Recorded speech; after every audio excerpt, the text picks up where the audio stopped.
Pac-12 on the brink of disaster? Well, we will discuss with, of course, Matt Zemek from Trojans Wire here for the next, 60 minutes or so. Leave those comments and questions there in the live chat as we serve up another edition of Trojans Live right here at the Voice of College Football, edition number 43. And the guy that makes it all work for us, Matt Zemek, Trojans Wire. Hey, Matt. Hey, Mark. Glad to be here. Good to see you. Glad that you could make it because you are our stalwart here on USC football and have taken an hour a respite from basketball coverage. That's right. It's USC bubble talk every which way you look. And of course, the women are actually good this year after a decade of dormancy. Yeah, double duty. Like this was not something I was expecting back in November, December. So yeah, it's a break from the bubble, and I think a good starting point for our discussions because USC football itself pretty slow. I mean, the highlight of the week in USC football was Lincoln Riley joining players in a little game of dodgeball on Saturday, and Lincoln Riley was throwing that 95-mile-an-hour fastball. Man, maybe he can go to the Dodger bullpen. But that was one of the social media highlights for USC. So it's slow, all right. And so really the interesting stuff in the West is what's going to happen with the Pac-12 media rights deal, and so lots of talk about Apple TV, being the digital partner for the Pac-12 and a new media rights deal. Amazon's playing hardball, as one would naturally assume that the Pac-12 and George Kliavkoff are having trouble finding partners for the new media rights package. Like it's obviously not going smoothly. It's obviously not going the way the conference had hoped. And the idea of San Diego State and SMU joining the conference, well, that's not exactly moving the needle, as which is pretty rational. Now obviously, the bigger context here, as Tony Altomore and others have noted over the past several weeks, is that the Pac-12 member institutions, like they want stability, they want to stick around, and having a media rights package that's 6-7 million per school less than the Big 12, that's not going to create a panic. That's not going to create an existential crisis. But you have John Wilner reporting, and like he knows the landscape as well as anyone does. John Wilner's been saying that if George Kliavkoff doesn't get a media rights deal done fairly soon, and fetches a reasonable price point, that just invites more uncertainty. It invites more instability. You don't know for sure if Brett Yormark won't make a move for the Arizona schools. So, the getting the media rights deal done is kind of a way of anchoring the schools, having something to point to and hey, we've planted our flag. Might not match the Big 12 total in terms of dollars per school per year, but here's a package. We're going to be on these platforms. And of course, just getting a media rights deal done, Mark, it also achieves the specific goal of just very tangibly moving beyond Larry Scott, moving beyond DirecTV. Now we're on these digital platforms where we will have increased visibility for our brand, for our product. And so there is some pressure to the longer Kliavkoff waits, that you're just inviting more uncertainty into the equation. You give Brett Yormark a chance to pounce. So all these different forces right now are converging. And we also had the report last week. I don't know if you saw this, but Brett McMurphy reported of Stadium reported that Ion Television was a partner, and then you have Stuart Mandel saying that's bunk, and then Wilner also saying that was just not true. So you have some rumors and some speculation, and like it brings to mind from the past. Remember Versus TV? Oh, sure. And so covering the West. And so it just it brings up all these obscure outlets. Like, what's going to be next? Like they're going to go through like an independent television route, like the WB, the CW. Like, what's going to be next? It's going to be children's programming, like Nickelodeon, and every Pac-12 game will be slimed out. I mean, it's just, creating this Pandora's box kind of feel. But like the antsiness among the schools left behind in the Pac-12, and the hunger among Big 12 schools, and including the newbies like BYU fans, man, they want to see the Pac-12 burn. They want to see it burn to the ground. They're reveling in all of this. And then also people from the Arizona schools, are really trying to push a pro Big 12 narrative. There was a hilarious moment on Twitter. I saw this Monday night just before coming on the air here at the Voice of College Football. So John Canzano, also a good Pac-12 insider reporter. He's based in Portland with the Oregonian. He has his radio show at 7:50 a.m. in Portland, and he has his Substack and his brand, The Bald Faced Truth. So he got Oregon State's, I don't know if it's chancellor or president, but one of Oregon State's highly placed administrators on the air for an interview. And so this is pretty innocent stuff here. He tweets out a quote that he found newsworthy from his interview with the Oregon State administrator. And then you have an Arizona blogger coming in and saying, well, Canzano's just trying to present the things he wants his audience to hear.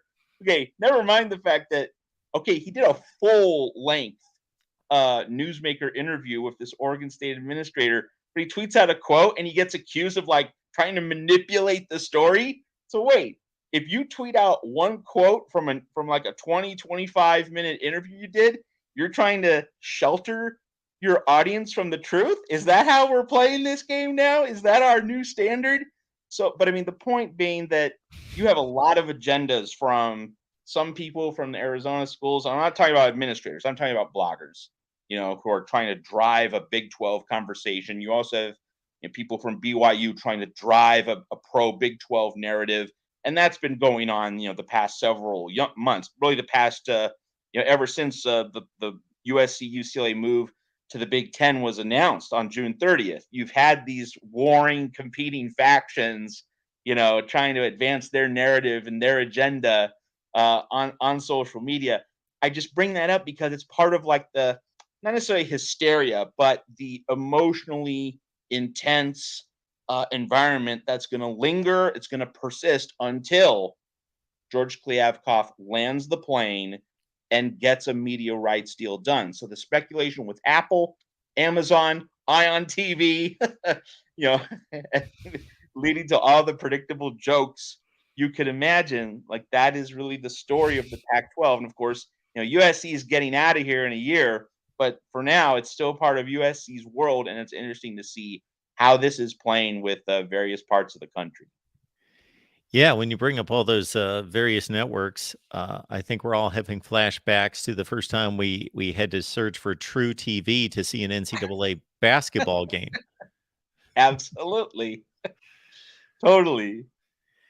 So the first thing that comes to mind, and I stated this to you when you kind of outlined things before we started to record here, was that when Apple and Amazon fully know that the Pac-12 is teetering on breaking up and that there are issues with maintaining membership if this doesn't get done, well, that's a huge leverage in negotiations.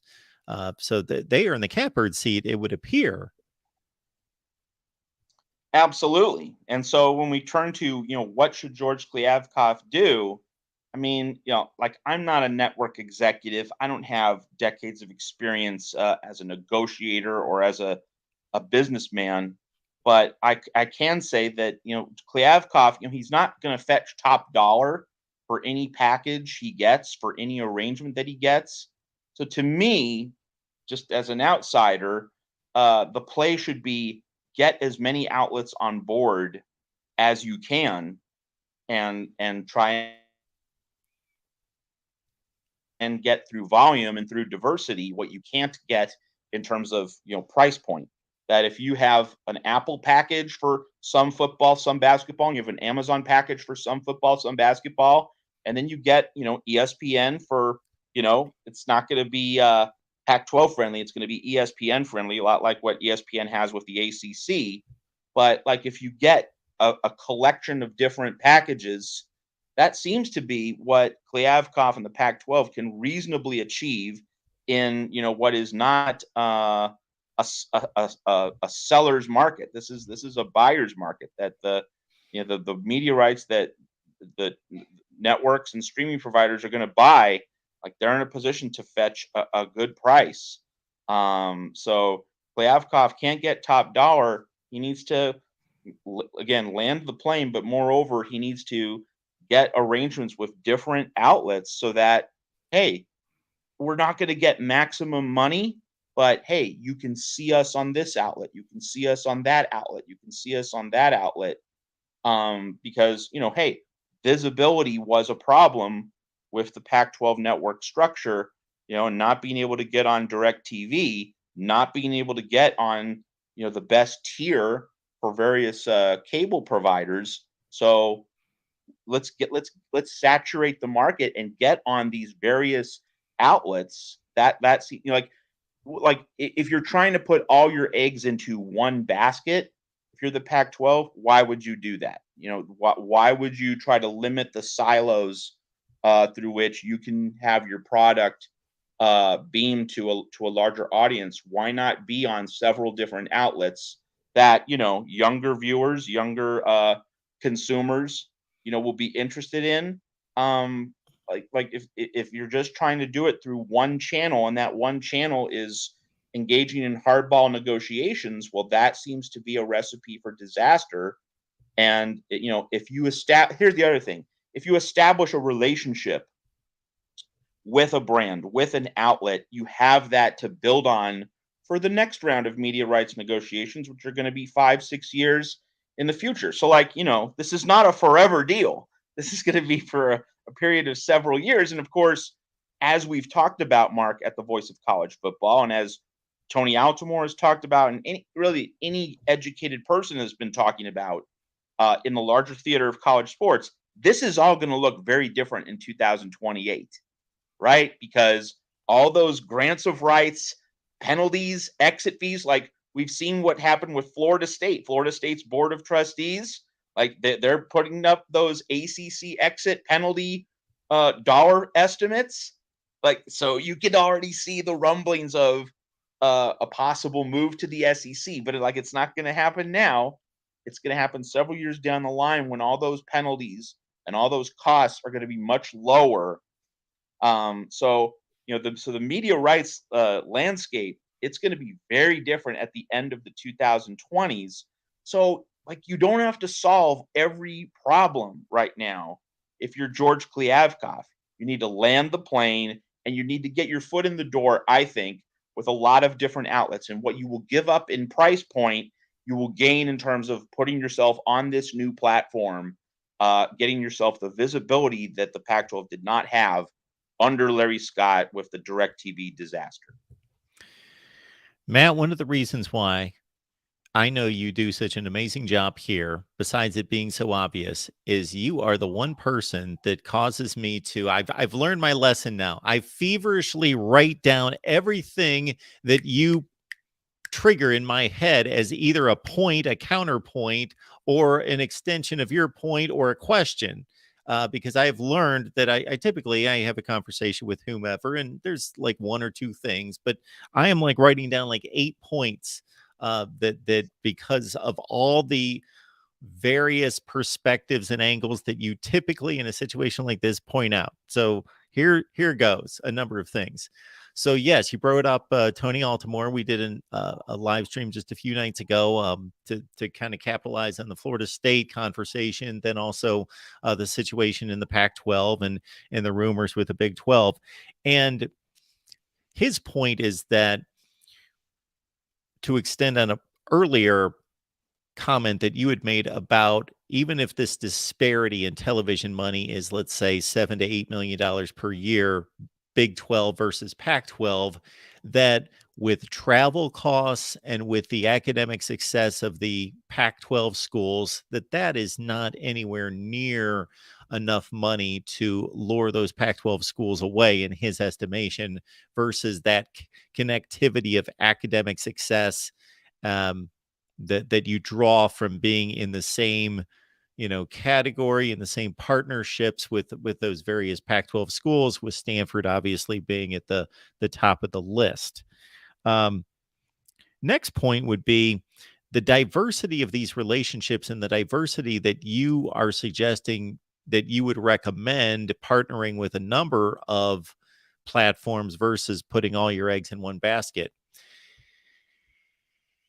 There's obviously no perfect scenario in that. If you go with, let's say, 3 different outlets versus one, there are pros and cons in each. You're forcing your audience, the Pac-12 viewers, to be instead of being able to say, okay, we are with Apple TV and everything I could ever want regarding Pac-12 football is going to be on Apple TV. Okay, that's my destination. There, I get everything. Versus, okay, I've got to sign up for this. I got to sign up for that. I got to sign up for this over here. So there are pros and cons to either scenario. To your point about that being a positive for the Pac-12 is obviously, yes, saturation and setting yourself up with various business partners, and exposing yourself to larger audiences, more diverse audiences, and then also having more options going forward in terms of building those relationships. I guess my next one would be, I don't think any of us would envision that the Pac-12 would be in this predicament if USC and UCLA were still on board. That the value of the conference has taken a major blow with those two leaving, and now we're seeing it in a practical sense. Also, Klyavkov, with all of his negotiation skill background and his entertainment background, obviously took a gamble here, at least in my viewpoint, that and there's not necessarily, this is more art than it is science in regards to the negotiation of, do we get out in front of these other conferences and do we try to land a deal before everybody else, or it appears as though he wanted to wait back, see how everybody else would fall into play, and then would be the final. And there is no way, in hindsight, we can all be experts, but at the beginning of that process, there are pros and cons again to taking either strategy. But he took the wait and see, and maybe he was burned there. And then my final point, I got a few others scribbled down that I don't even remember what they are now. But the final one that I will bring up, Matt, is maybe this is an opportunity for the Pac-12 to really rely on alternate nights of the week, Thursday and Friday in particular, to put some of their best inventory when they could be the only game in town. And why not take advantage and be that game and put a decent game, an Oregon Stanford game, on a Thursday or Friday night, instead of trying to knock heads against the SEC and the Big Ten. And that's a great point. And, in terms of just thinking about the big picture, if you want to get as much money from Amazon or Apple as possible, that's how you do it, right? Like, you give Amazon a standalone time slot where it's not competing against the rest of college football. Amazon, of course, has Thursday night football. Yeah. On the NFL, so you could have Amazon Friday night football, the featured Pac-12 game. I mean, like, that makes sense, right? That's exactly the kind of thing that would raise the price point for Amazon, for Apple.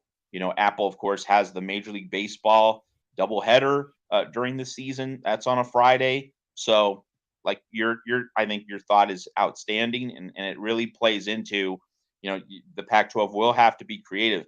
And I mean, during the pandemic, I don't know if you remember this, but Cal and UCLA played a game Sunday morning at 9 a.m. in the Rose Bowl. So, 9 a.m. Los Angeles time. So even Sunday, like Sunday afternoon football, put it in the middle. The NFL, and this is kind of a tangent, but it's just worth mentioning under the banner of fresh thinking. I'm a believer that the NFL is missing out and has been missing out on a huge opportunity to get even more money and even better TV ratings by not staggering its games. Like the Eastern games start at 1 o'clock Eastern, but then the Midwest, Chicago, Kansas City, they should have their games start at 2:30 Eastern, and then have the Denver and Arizona Mountain play at 3:30, and then have your West Coast games at 5. And if you staggered them, that way everyone's able to see the end of each layer, 4 different layers. You have NFL Red Zone, would be showing the ends of more games in depth. I mean, I think the NFL has been missing an opportunity. But the point being, fresh thinking, right? Fresh usage of time slots, time windows, and distributing your game inventory in a way where it's new, it's fresh, and you can get a subsection of the market at your door. So if the NFL is just going to stay with just its 2 time slots, 1 and 4:25, what about a Sunday Pac-12 game at 2:30? And of course, a lot of people are going to say, "Well, it's going to be buried by the NFL," but you're sticking something in there. And let's keep in mind, Mark. Let's keep in mind that on a number of NFL Sundays during the season, you have just like 2 or 3 NFL games in that 4:25 window, and there are times when that 4:25 window is crap. And having a game to go up against a light 4:25 window, I mean, at least that kind of thinking should be considered. Maybe you don't actually take the plunge and go up against the NFL, but like if that's not being discussed, the Pac-12 is not doing everything possible to put its product on a better platform. Yeah, unfortunately for the Pac-12, because of the time zone, it's difficult to take advantage of the Sunday situation. Let's say if the Pac-12 was in the East, then you say, you know what? We're used to kicking off at noon. Let's kick off at 11 in the morning, and we can almost get a game in before the NFL True. kicks off at 1. Or we can play some kind of sandwich game between when those 4:30, 4:25, as you mentioned, NFL kick, where the games are typically, it's a lot of Arizona, Seattle type games that may or may not be okay, but a lot of 3-8 teams playing late in the season against each other. Maybe we can sandwich something in that if we catch people's fancy with a really good game when the NFL kicks off at 8:20 and they're watching a game and saying, you know what, we can miss the first quarter of the NFL game because it's 31-27 Oregon Cal. So we want to stay with that, that they could find some of those opportunities. The other one that comes to mind is with the Thursday night, obviously being locked up by the NFL, but that game kicks off at what, 8:20? Maybe kick off a game at 7 Eastern. Yep. And again, maybe with the thought that if we have a really good game going, a lot of NFL fans would think, okay, I'll miss the first quarter. Sure.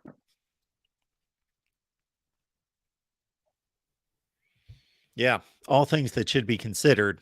I don't think they can get away with a Sunday night game, unfortunately, because that NFL game just goes too late. If it was an early game, that would be one thing, and maybe the Pac-12 could do a 10 p.m. Eastern time kickoff, but that's just doesn't get it. Yeah. Absolutely. Yeah. Great stuff here with Matt. But I mean, I do think there's room here. I do think there's room here for creativity and even if we're not talking about Sundays, there's also just room for Saturdays because college football, like all right, you see some staggered time slots, but you really don't throughout the industry and throughout the sport. So like a chance to, if you have your a game at 1:30. So, the normal windows are noon to 3:30, 3:30 to 7. And then of course, the 10 p.m. Window as well, or 7 p.m. Pacific, on to 10:30. But, having a game at 1:30 Eastern, 10:30 Pacific, having a game at 5:30 Eastern, 2:30 Pacific, just having, getting in the middle of those traditional time windows, can give perhaps a streaming partner, a streaming service, the idea that, hey, there's going to be lots of people tuning into this game, because even though it's going to be concurrent with other action, and it's not going to be starting at the same time as that big 3:30 game or that big 7 o'clock game. I would like to think that George Kliavkoff is kicking the tires on, seeing what can be done there, and seeing if, like a specific non-traditional time slot would be a little bit more attractive to any streaming service or to any potential media partner. Yeah, and I really think beyond the Thursday, Friday games, to do anything beyond that in Maction style may show signs of maybe a little bit of desperation. May not be the best. There may look a little clownish as not big time college football, Power Five college football. It's just my thought there. True. I do think though that the exclusivity of the window is still something that is valuable. I think let's also consider that the Pac-12 could go Hawaii style. Like, you have a game at midnight Eastern on Saturday, like the college football cultists, and I say that affectionately, not derisively. That, like, hey, make the Pac-12 your new home for Hawaii time slot football. I mean, that would go down really well with a subset of the national population, and we're not talking huge ratings, but like you'd get the diehards, and it would be a talking point, where, hey, let's all gather around and watch the Apple TV Hawaii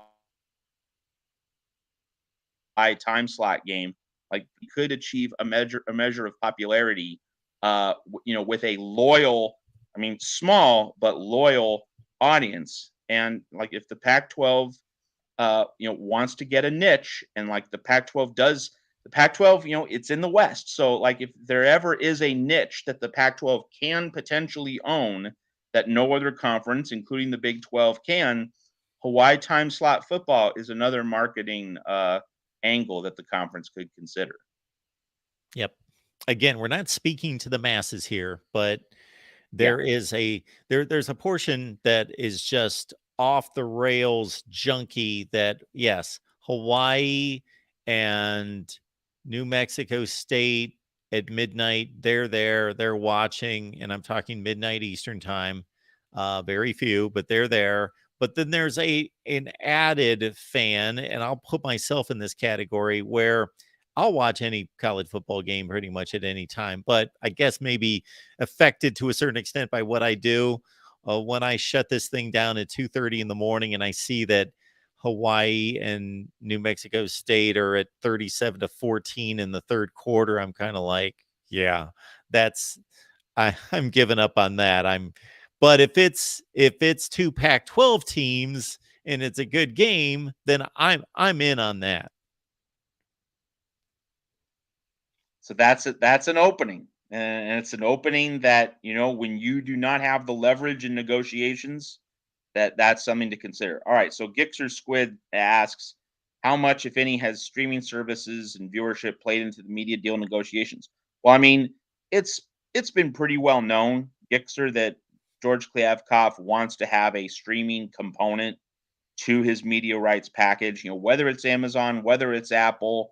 Now with YouTube, Hulu, like, I would think that there's going to be some arrangement to some degree in some form or fashion. What the final product is, I don't know, but like Klyavkov going outside traditional television, traditional cable, that's definitely one of the components of his vision.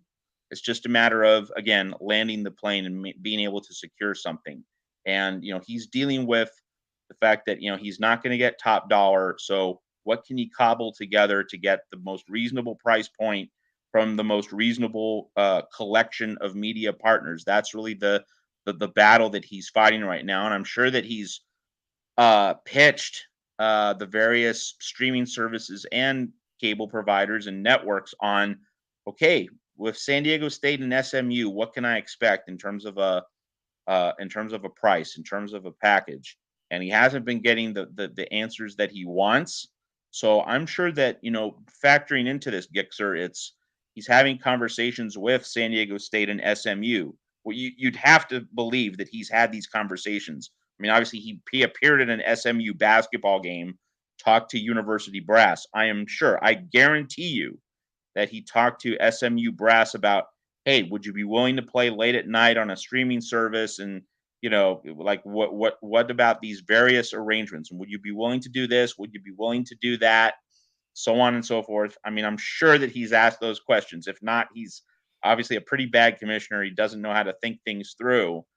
So I'm sure that Klyavkov is trying to push these various buttons, submit various proposals for how a league-wide rotation of games at a certain level of visibility, a certain level of significance would go. Like, I'm sure that with Amazon, I would think, I don't know this for a fact, but I would think, just trying to be logical here, that with Amazon, it's probably the Pac-12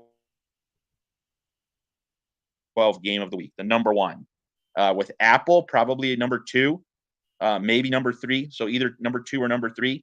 And then what can you get from ESPN in terms of a regular weekly package? I mean, I'm sure that those different fires are burning, and that Klyavkov is trying to arrange them in a way that, for each of these silos, he can get enough of a price point to be able to give to the Pac-12 CEO group and say, hey, it's not everything we wanted, but it's pretty good, and this keeps us in the ball game. It's going to keep our conference intact. It's going to give our product more visibility than DirecTV and the Larry Scott failed Pac-12 network experiment ever did or ever could. And it's just a matter of being able to find a reasonably happy medium in what is admittedly a bad set of circumstances. All right. There was a comment made here as I was scurrying for television ratings from LBC about, and before I get to this comment, I'm going to find a silver lining here. At least Klyavkov is pursuing the future. This is the future, at least. He's not he's not trying to cobble together a rights deal with a dying cable industry, which it's still the industry, and it still rules, and it's still rock solid to an extent. We'll see how long that lasts, but it's rock solid for sports television based on just the rights fees. That's the only thing holding it together, is of course it being the but we're looking at a TV universe that's somewhere in the 116 million household range, that at a point when it was more in the 112 range had ESPN at 102 at its peak, and that's gone to 80. 25% of the audience, those cable subscribers are gone. So at least, if nothing else, he's pursuing the future and where people are headed. That's true. I saw a comment from LBC Trojan from Rick Anaya, and really reaching here. Rick, I just gotta say, like, this is not a preferred set of choices. like this is not where you want to be. This is not where you want to go. This is more about where you have to go as an alternative in this market, which is where the providers hold the cards and the Pac-12 doesn't. So that's just really the main answer to your entirely reasonable point.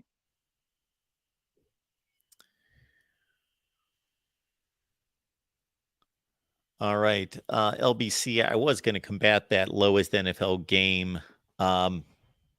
Anyway, you might be a little bit surprised. Yes, there's no question the NFL rules. It's, there is not a debate there in any such way. But we were going, the only reason I state that is because we were going through TV ratings just a couple weeks ago. And we were looking at the Ohio State Michigan game, was right on the same line, basically the same viewership as the national championship game. And anyway, I was putting those playoff games up against NFL games, and they came out more favorably than I had anticipated. Gerardo, just want to make sure we're taking care of Matt here, of course, who's working his rear end off on basketball right now. So Gerardo is asking, please tell us again where we can see your USC basketball writings and videos.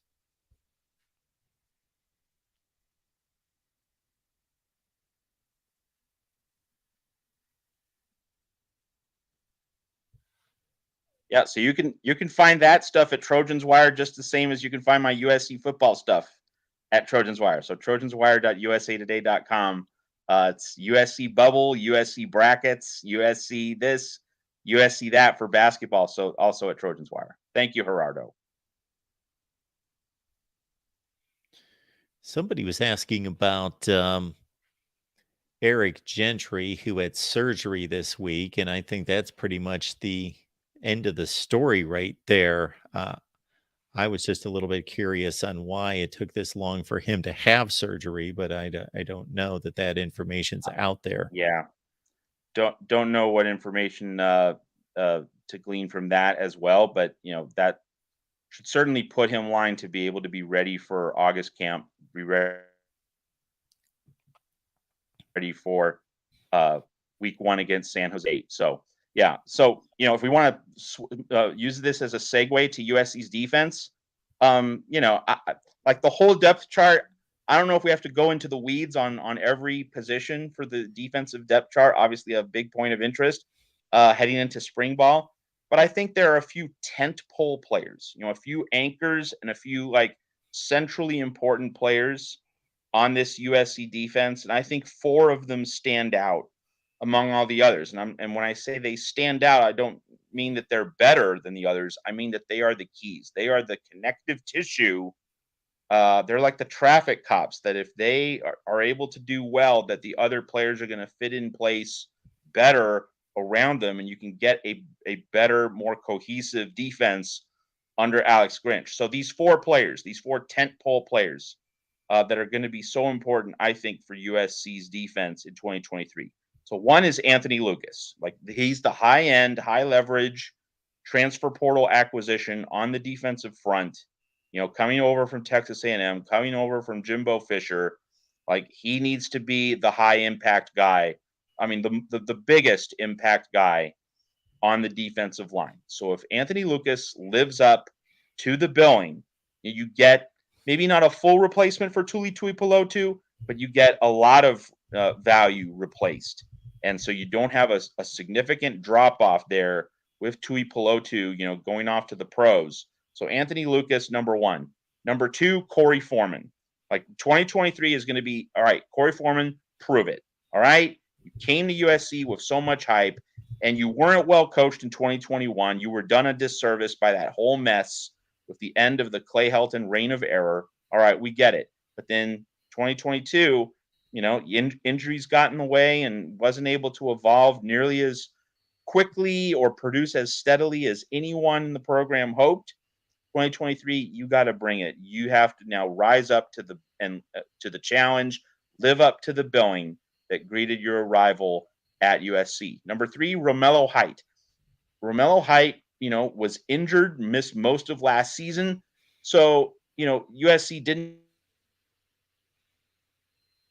get to benefit is all right because of the injury early in the season. It means he didn't take a year of pounding, so he should be comparatively physically fresh. Of a player who barely played any football the previous season, that means that like your motor should be faster. It means that your the amount of hits you've taken, the amount of bumps and bruises.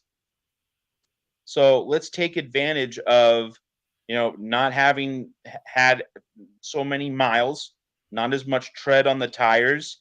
And so being fresh, let's see what you can do if you're healthy to add to this defense. And then in the secondary, it's Domani Jackson, because in the brief period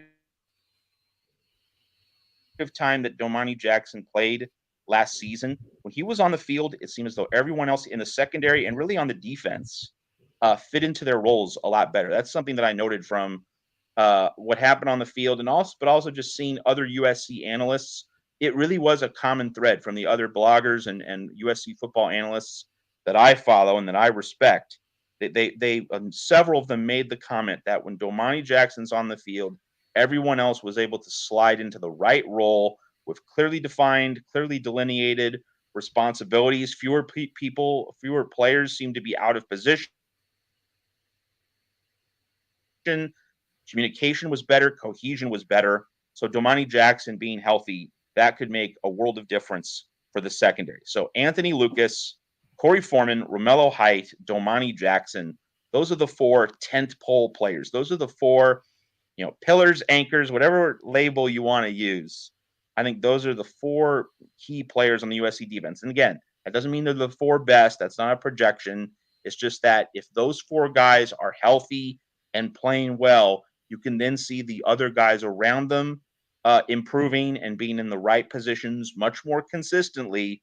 And you can see this defense finish a lot more of the plays that went unfinished in 2022.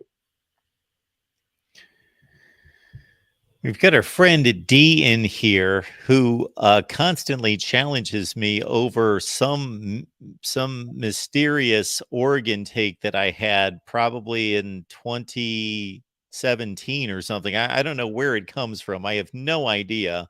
But one of these nights, D, we will do a call-in show, and you can call in and please explain to me where you're headed with all this. But this just seems to be a constant rant because I don't know what the Oregon standard is exactly. Like, I can communicate to you what level of program I believe they are and what my expectation is for Oregon football. I can certainly expound on that, but I don't think that would be any deviation from what most people would say, that it's a consistent 9 or 10 win program that should be competing for conference championships every year. And with the exit of USC in particular gone, that they would be most likely, arguably, the best program in the conference. So I don't know if that answers your question.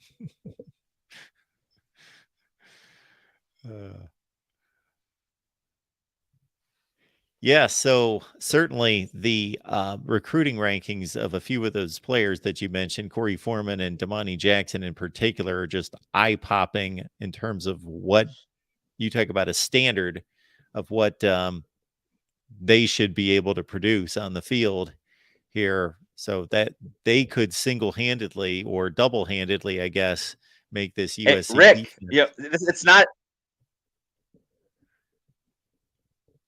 Yeah, Rick, LBC. Like, I'm not optimistic about Corey Foreman. I'm just saying, like, he's a crucial piece to this. Like he needs to provide value in order for this equation to work on defense. But I'm not, like, just for the sake of clarity, I'm not optimistic. Like, I gotta see it before trusting it.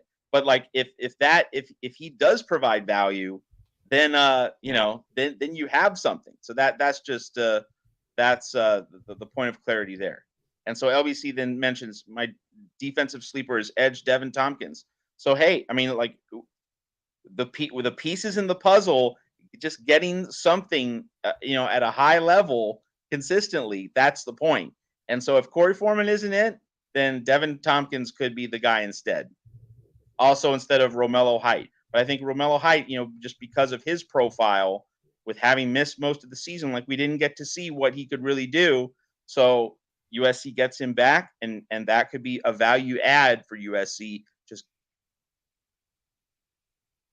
getting Romello Height healthy. But Devin Tompkins could play that role. He could be the guy who rises up, whereas others don't. So that's part of the larger conversation surrounding this USC defense, is that there are so few proven players coming back, especially on the defensive line and in the secondary, that, it's really, if anybody steps up, right? So, and the corner coming from Arizona, so Carson Wallace, that is certainly, one of the more impressive pieces that USC got in the transfer portal. So like that's important. But I think Domani Jackson is, I cited him more than anyone else in the secondary, just because, he didn't get to play a ton. He also had injury problems. If we just get to see Domani Jackson over a 12-game span, that could really give us a much better for how this defense functions when he's healthy, when he's on the field. And that it does bring up kind of an interesting retrospective point. What if Domani Jackson had been healthier over the course of the 2022 season? Would we have seen this defense achieve at a noticeably different level than what it did? Would we have seen what happened in the Cotton Bowl? Would we have seen what happened in the Pac-12 championship game? So Domani Jackson, of course, what he means to the 2023 team is the most important point to emphasize here. But how he affect in terms of how we perceive the 2022 team and its limitations.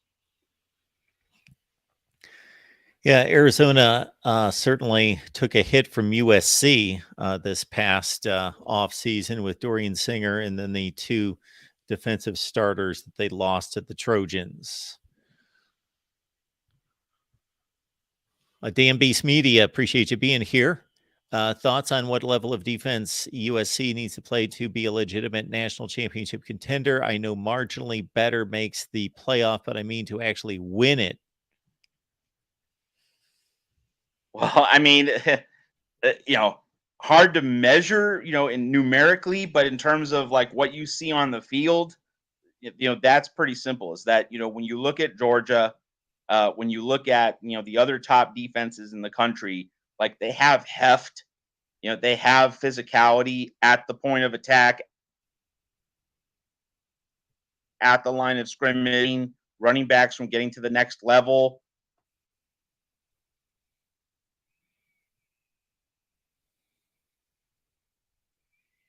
And USC is nowhere close to that. So like that's those things where like I know it when I see it, and USC just wasn't anywhere close. And USC is not going to get there this year. It's going to take more recruiting classes. It's going to take more movements in the transfer portal. It's going to take more building of depth. But like last year in the second half of the season, the bar was so low that if USC can just get back to the standard it had in the first 6 games of 2022, like if that can be the standard for the whole season, that'll work. Like that'll get the job done.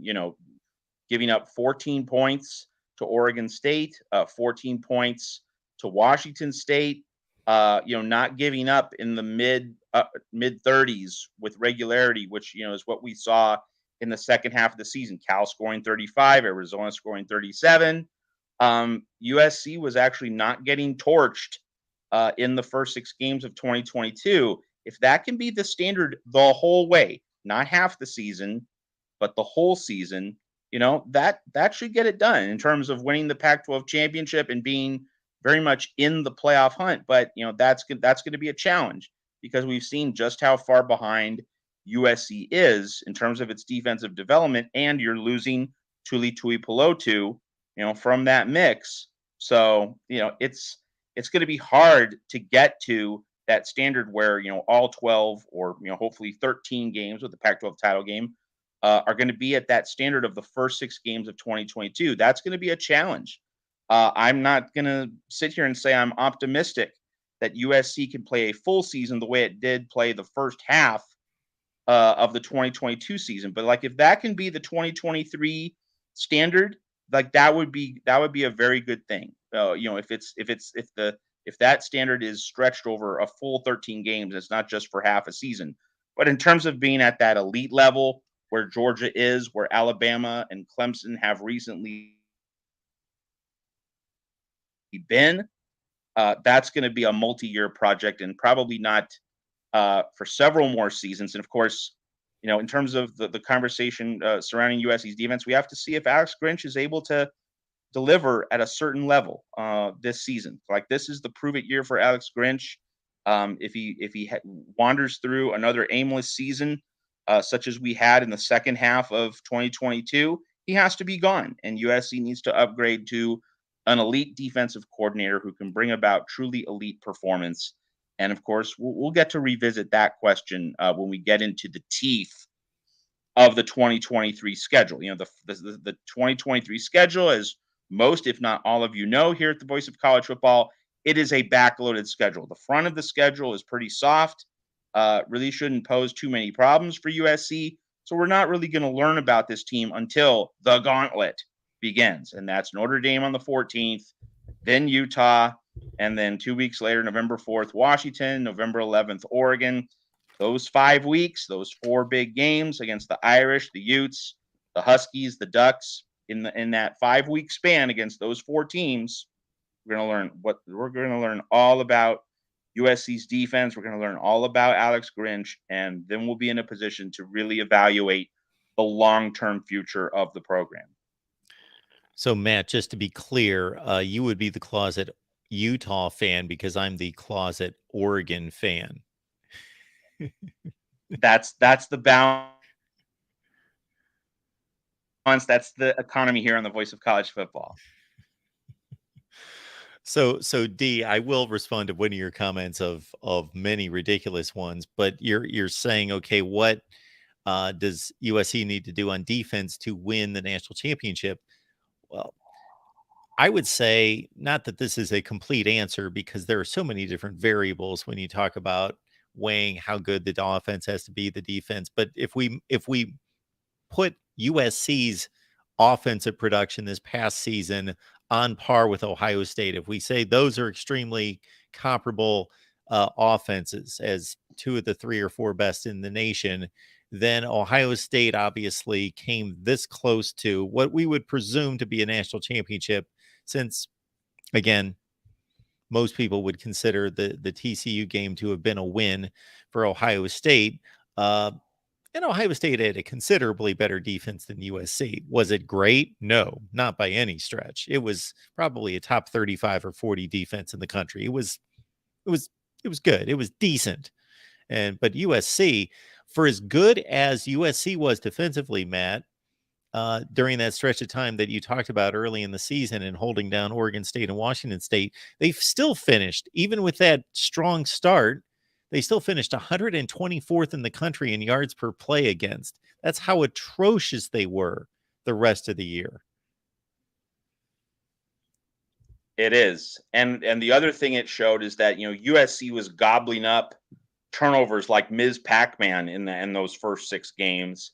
And when that turnover spigot, slowed down, then the Trojans were, much more vulnerable, much more exposed.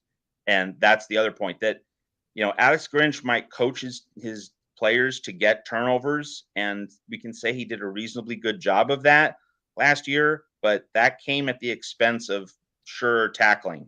And so it's on Grinch to find that balance.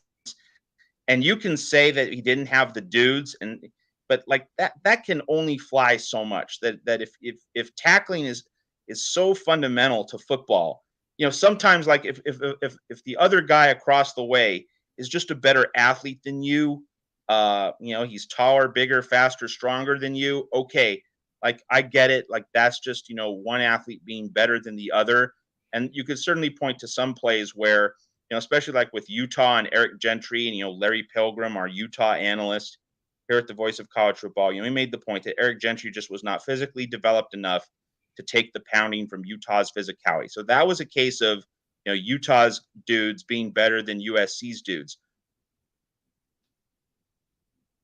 But you could certainly point to dozens, if not hundreds, in which a USC player was in the right position to make the tackle, and he didn't wrap up. He didn't finish the play. And so at some point, that some of that, not all of it, okay, but some of it does have to reflect on how well tackling is being taught. And, so the Grinch excuses only have so much of a shelf life, only so much merit. I mean, they have some merit. Like, I'm not saying it's zero. Like, I'm not trying to say it's all of one and none of the other. It's a little, but that's also why this 2023 season is such a referendum on Alex Grinch, because, okay, year one, grace period, learning what you have, et cetera, et cetera. In year two, can you clean things up? Can you fix things? Can you address problems? If Alex Grinch can, that's a pretty strong reaffirmation of what he has. And if he can't, it's an indication that USC has to upgrade. It has to expect a much higher standard of performance at defensive coordinator. I am privileged to find out this information. So Tim is communicating this.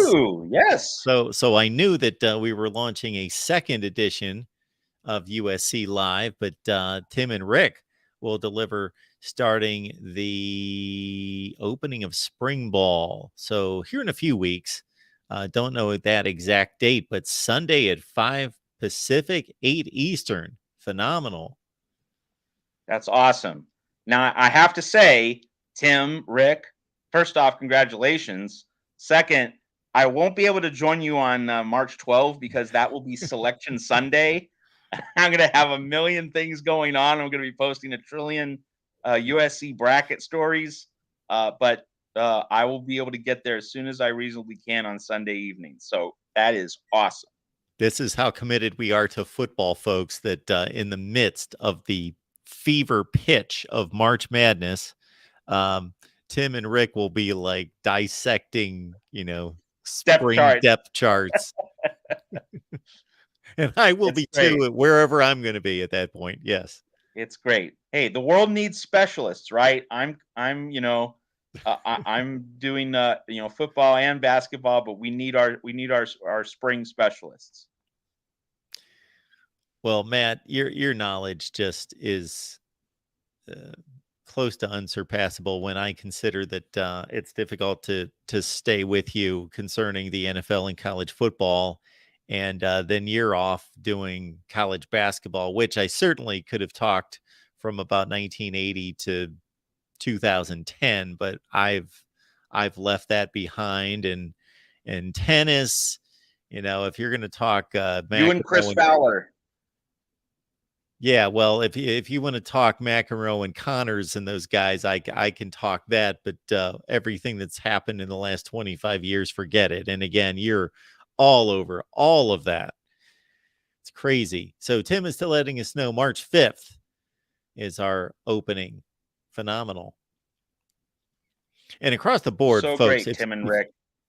If you guys are into spring football, I will tell you guys in particular, and I'm speaking to the vast audience, if you just love spring football across the board, as soon as these spring football games are played, and you know what the deal is, they're going to be on ESPN2, and they're going to be on the SEC network and the Big Ten network and all over the place. We will be going live after these spring football games, like over and over and over on all these channels throughout the months of mostly April, but certainly some of it may be in March. So we will be here for you. All right. Well, we talked 58 minutes of USC football with nothing going on. Or we talked football, I know that. And we talked football media rights. Yes. Great discussion. Matt, thank you so much for everything. And again, give us one more plug so everyone can lock in on Trojans Wire.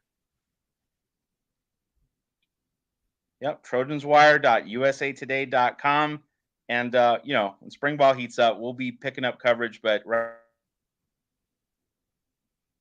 now, it's bubbles and brackets for USC's men's and women's hoops teams. We have the women's Pac-12 and with a huge homestand against Arizona and Arizona State. But when spring ball comes, we're going to be definitely on top of it here at Trojans Wire.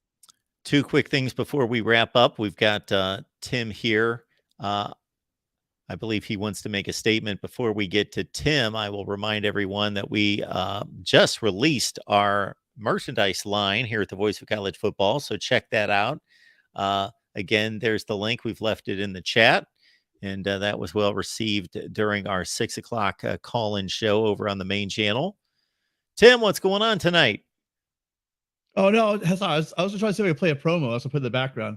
How's it going, guys? Hey. Do we have a USC? Do we have a USC Voice of College Football shirt to present on a camera? Well, certainly that was going to be my next request of our buddy Joey Foster, is to marry some of the various teams with the Voice of College Football logo to see if we can, size down to the niche markets. Yes, like I would get a Voice of College Football. I would get a Voice of College Football USC shirt with that yellow. Like I would get one right now. Yeah, we'll have to come up with something that of course I can just about guarantee cannot use the logo. That we can come up with something that is maybe the block USC that looks something similar that looks sharp. We'll figure something out. Yeah, now I was just gonna play us out in the background with Rick and Mice promo, but I didn't want to jump into your show. I was just gonna see if I do it. Let's have it. Let's have it. Up, and we would love to see it. Yes.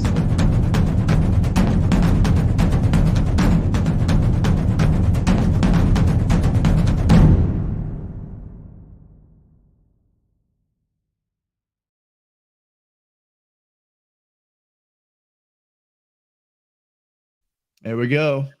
I'm ready to run through a brick wall. Yes. That's our promo. So it's gonna be 5 o'clock next Sunday. We're excited. We got some good stuff coming up for you guys. So if you're a Trojan fan, you want to get up to date with everything, just let us know. Oh, can't wait. So glad this is happening. And a big fan. If you guys are not reading Matt Zemek, I don't know how many times I got to type it. My hands are bleeding from how many times I've typed it in the chat. But you guys make sure you get over to Trojans Wire, and I will see you guys in a little bit. Sorry, I didn't mean to hijack the show. I just wanted to play that at the very end going out. You did not. That is phenomenal. That made my day right there. Yes, that's great stuff. All right, you guys. We'll see you later. Thanks, Tim. Thank you. Yeah, I don't have a promo. These guys, really. Once you get Tim, Rick, and Tony on anything, those guys do it first rate, first class, all the way. Good stuff. Well, Matt, thanks so much for taking time out of your busy basketball schedule to talk some football for an hour. That's what we expect at USC.